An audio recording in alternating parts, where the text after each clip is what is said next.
First contact. The vast expanse of space had long been silent to human ears, despite centuries of searching.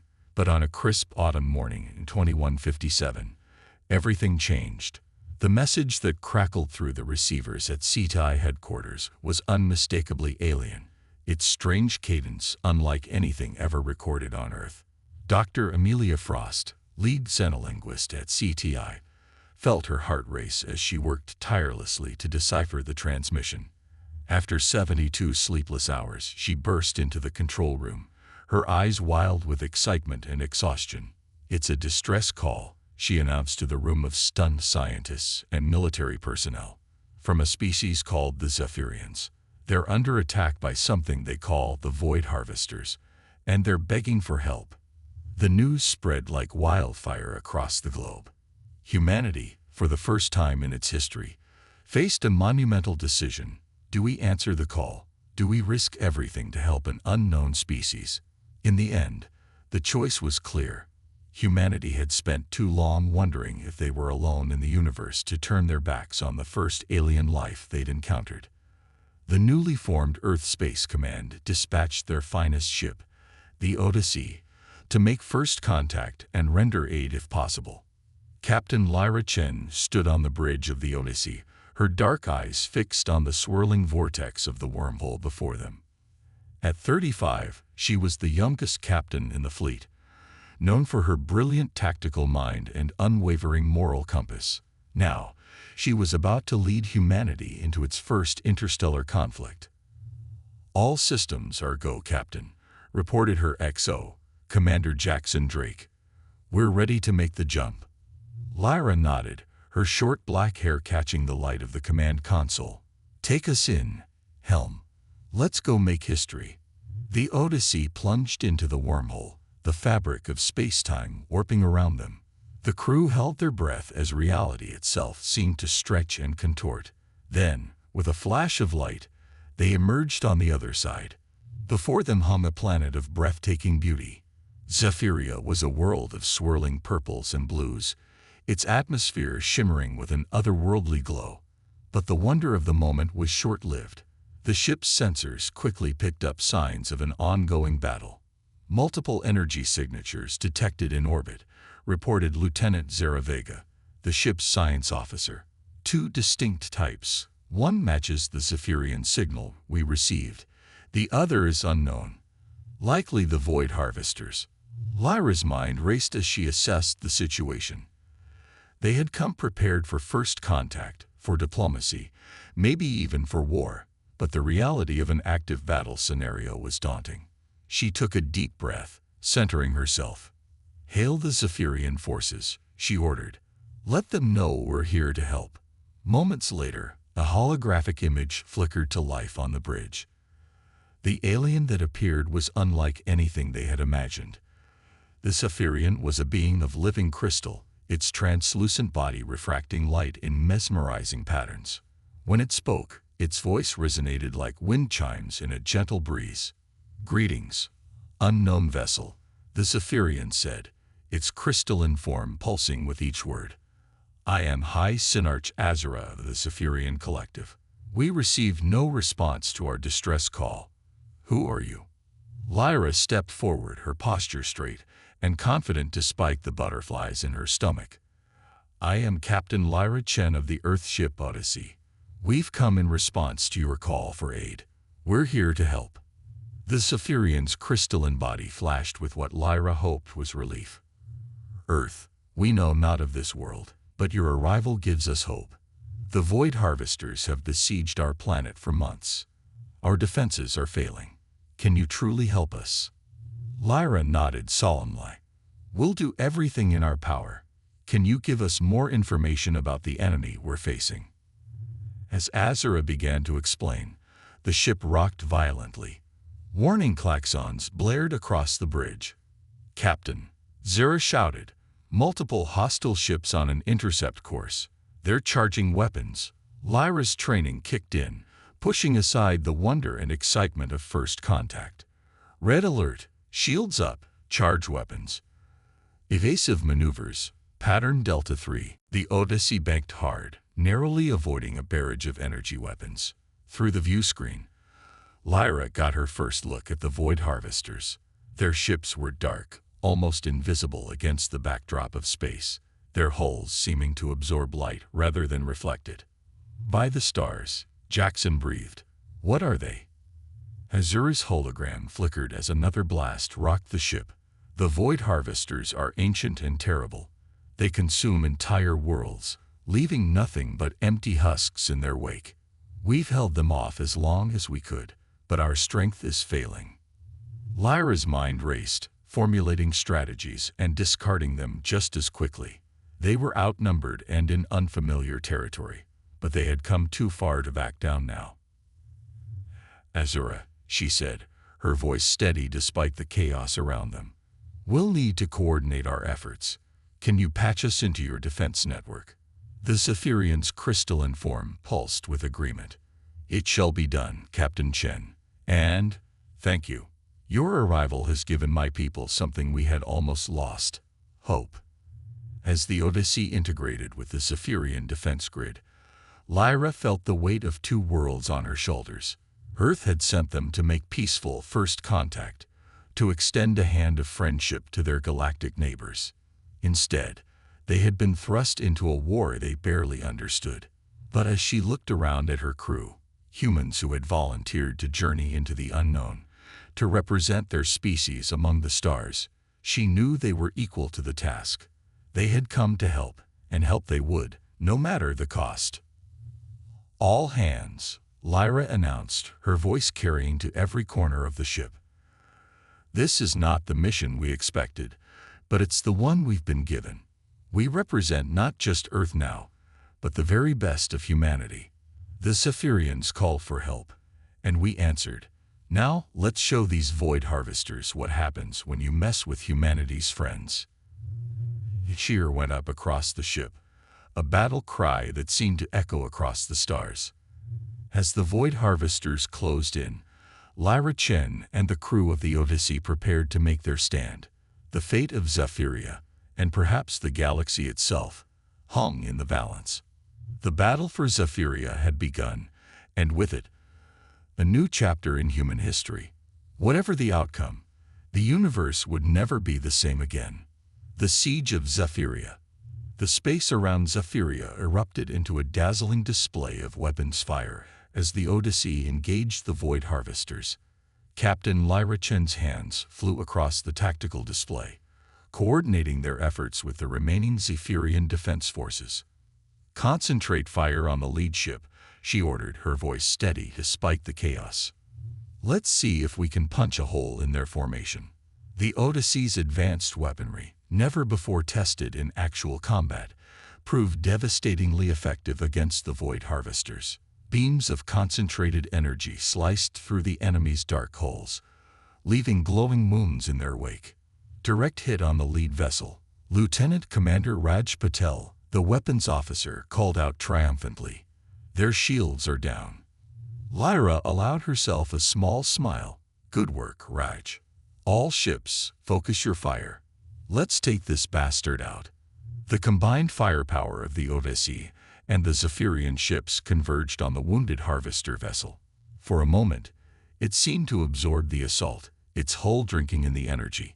Then, with a silent flash that lit up the battlefield, it exploded. A cheer went up across the bridge, but Lyra knew better than to celebrate too soon. Status report, she demanded. We've bloodied their nose, Captain, Commander Jackson Drake replied, his eyes scanning the tactical readouts. But there are dozens more ships incoming.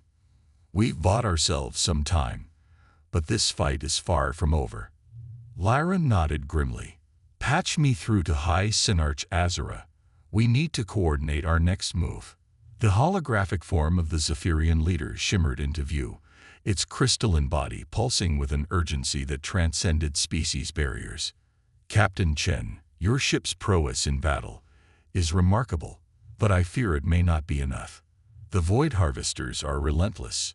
They will not stop until Zephyria is consumed. Then we'll just have to be more relentless, Lyra replied, her jaw set with determination. Azura, We need to know everything you can tell us about these harvesters. Their weaknesses, their tactics, anything that might give us an edge." As Azura began to share what the Zephyrians had learned in their months of bitter conflict, Lyra dispatched teams throughout the ship. Dr. Yuki Tanaka, the Odyssey's chief scientist, was tasked with analyzing the Void Harvester's energy signatures. Lieutenant Zeravega led a group to adapt their shields against the enemy's strange, light-absorbing weapons. Hours stretched into days as the siege of Zephyria continued. The Odyssey and the remaining Zephyrian ships fought valiantly, but for every harvester vessel they destroyed, 2 more seemed to take its place. The strain began to show on the crew, fatigue etching lines into their faces as they worked tirelessly to hold the line. During a rare moment of quiet, Lyra stood in the Odyssey's observation deck, gazing out at the beleaguered planet they were fighting to protect. Zephyria's swirling purple and blue atmosphere was marred by angry red welts where the harvesters had breached the upper layers, like wounds on the face of an otherworldly giant. "It's beautiful, isn't it?" The voice startled Lyra from her reverie. She turned to see Dr. Tanaka standing beside her, the scientist's usually immaculate lab coat wrinkled from days of non-stop work. Lyra nodded. "It is, and it's worth fighting for." Yuki's eyes gleamed with excitement. "Captain, I think we've made a breakthrough. The Void Harvester's ships, they're not just absorbing light. They're absorbing energy at a quantum level. It's how they feed, how they power their weapons, but it's also a weakness we can exploit." The scientist's words sent a jolt of hope through Lyra. "Explain," she said, her full attention now on Yuki. "If we can overload their absorption capabilities, give them more energy than they can handle, we might be able to disrupt their systems, maybe even destroy them outright." Lyra's mind raced with the possibilities. "How do we do that?" "That's where it gets tricky," Yuki admitted. "We'd need an enormous amount of energy, more than the Odyssey can generate on its own. But if we could somehow tap into Zephyria's core, their planet is a powerhouse of exotic energy, we might have a chance." The captain was already striding towards the bridge, Yuki hurrying to keep up. "Get with Zera's team," Lyra ordered. "I want a full plan on my desk in 2 hours. I'll coordinate with the Zephyrians." As they entered the bridge, alarms blared. "Captain," Jackson called out, "the harvesters are launching a major offensive. They're targeting the capital city." Lyra's eyes hardened. "Not on my watch. All hands to battle stations. We're going to give these energy vampires a fight they'll never forget." The next hours were a blur of frantic activity. As the Odyssey and the Zephyrian ships fought desperately to protect the planet's surface, Lyra worked with Azura to implement Yuki's plan. The Zephyrians, despite their initial reluctance to weaponize their planet's core, soon realized it might be their only hope for survival. Finally, everything was in place. A network of energy collectors had been hastily assembled across Zephyria's surface, ready to channel the planet's power into a weapon unlike any the galaxy had seen before. "This is it, people," Lyra addressed her crew, her voice carrying to every corner of the ship. "What we do here today will be remembered for generations, not just on Earth, but across the stars. We came here as strangers, but we fight now as allies, as friends. For Zephyria, for Earth, for the right of all sentient beings to live free from fear. Let's show these Void Harvesters what happens when they pick a fight with humanity and our allies." Roar of approval echoed through the ship. Lyra turned to the tactical display, where the largest harvester ship loomed ominously. "Prepare to fire the Zephyrian core cannon. Let's give these bastards indigestion." The energy buildup was visible even from space, Zephyria's surface glowing with power as it channeled its lifeblood into the ultimate defense of its people. The Odyssey systems strained to contain and direct the awesome energies. "Fire," Lyra commanded. A lance of pure energy, brighter than a supernova, erupted from the planet's surface. It struck the lead harvester ship dead center. For a moment, the dark vessel seemed to swell, gorging itself on the energy. Then, with a silent scream that everyone felt rather than heard, it detonated in a cataclysmic explosion that rocked ships on both sides of the conflict. Direct hit, Raj shouted jubilantly. The lead ship is destroyed, and the explosion has taken out 3 more. But Lyra's eyes were fixed on the energy readings. Again, she ordered. Keep firing until there's nothing left of them.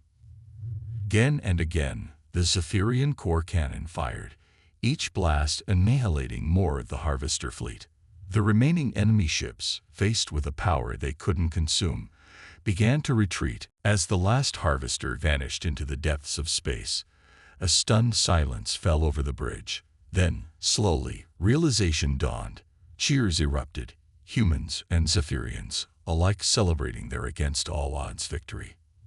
Lyra allowed herself a moment to bask in the triumph before turning to the hologram of Azura.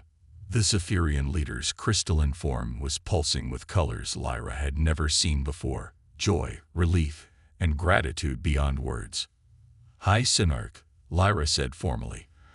"On behalf of Earth and her people, I'm honored to say, you're welcome."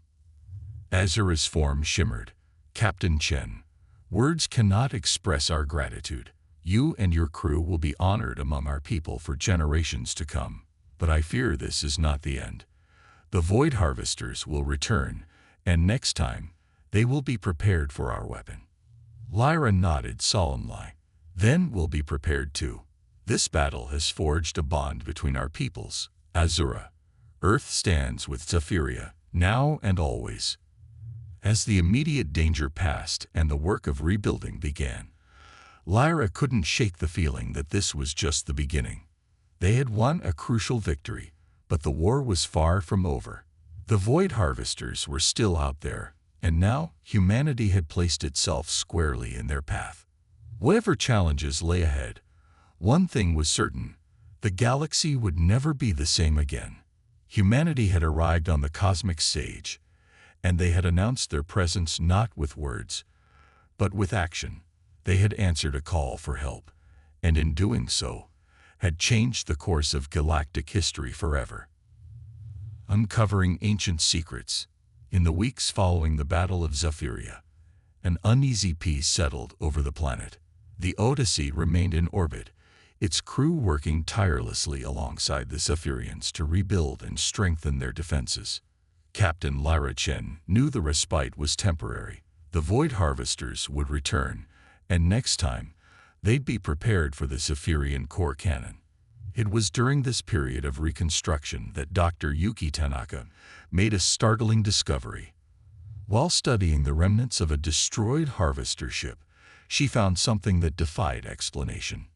"Captain, you need to see this," Yuki said, her eyes wide with excitement as Lyra entered the makeshift lab they'd set up on Zephyria's surface. Lyra peered at the holographic display, showing what looked like an intricate circuit etched into a piece of the Harvester's hull. "What am I looking at, Doctor?" "This isn't Harvester technology," Yuki explained. "The material composition, the design principles, they're completely different from the rest of the ship. It's almost as if it was made by someone else." Lyra finished, her mind racing with implications. High Synarch Azura, who had been silently observing, suddenly pulsed with a vibrant array of colors. "The predecessors," the crystalline being whispered.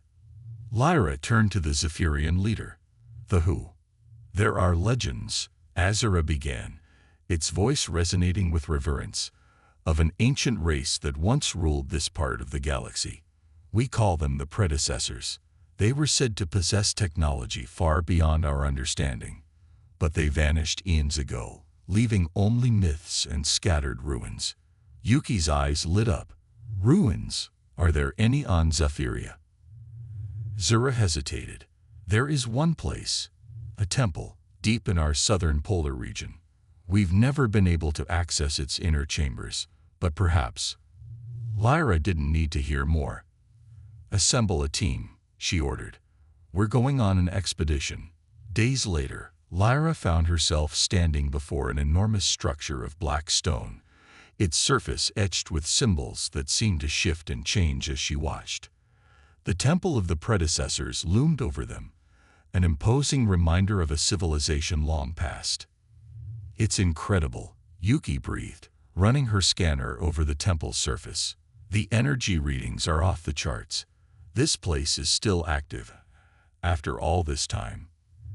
As they approached the sealed entrance, Lyra felt a strange sensation, as if the very air was charged with potential. Suddenly, a beam of light shot out from the door, scanning each of them in turn. When it reached Lyra, the entire temple hummed to life, and the massive doors began to open. "By the stars," Hazura exclaimed, its crystalline form shimmering with awe. "In all our history, the temple has never responded like this." The Galactic Alliance. The discovery in the predecessor's temple sent shockwaves across the galaxy. Captain Lyra Chen found herself thrust into the role of diplomat, crisscrossing the stars to rally support for the construction of the null resonator. Earth. Governments struggled to adapt to humanity's sudden prominence in galactic affairs.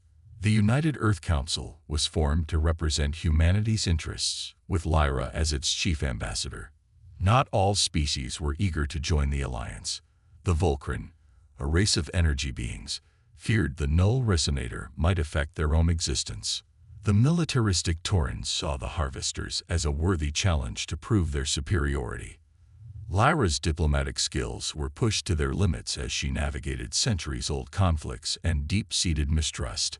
"We don't have to like each other," Lyra argued before the Galactic Council. "We just have to survive.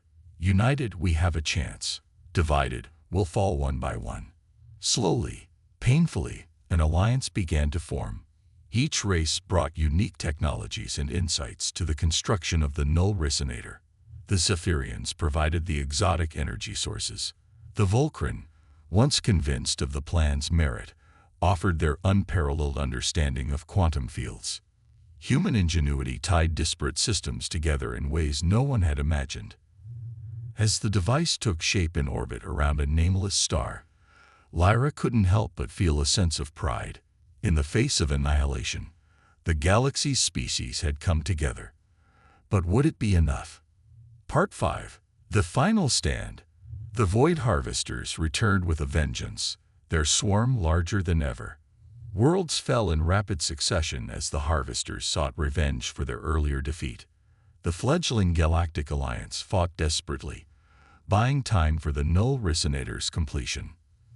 Aboard the Odyssey, now the flagship of the Alliance fleet, Lyra coordinated the defense. "All ships, hold the line," she commanded as another world fell to the Harvesters. "We just need a little more time." Dr. Yuki Tanaka's voice crackled over the com. "Captain, the resonator is ready. But there's a problem. It needs to be activated from within the Harvester fleet to affect them all." Lyra's jaw set with determination. "Understood. Odyssey will deliver the package." The plan was suicidal, but it was their only hope. As Alliance ships fought and died to clear a path, the Odyssey plunged into the heart of the Harvester Armada. Lyra watched the countdown tick away, knowing that in moments, they would either save the galaxy or be obliterated. "It's been an honor serving with you all," she said to her crew. The null resonator activated with a silent pulse that rippled across space. For a moment, nothing seemed to happen. Then, one by one, the Harvester ships began to falter. Their energy-absorbing capabilities failed, leaving them vulnerable.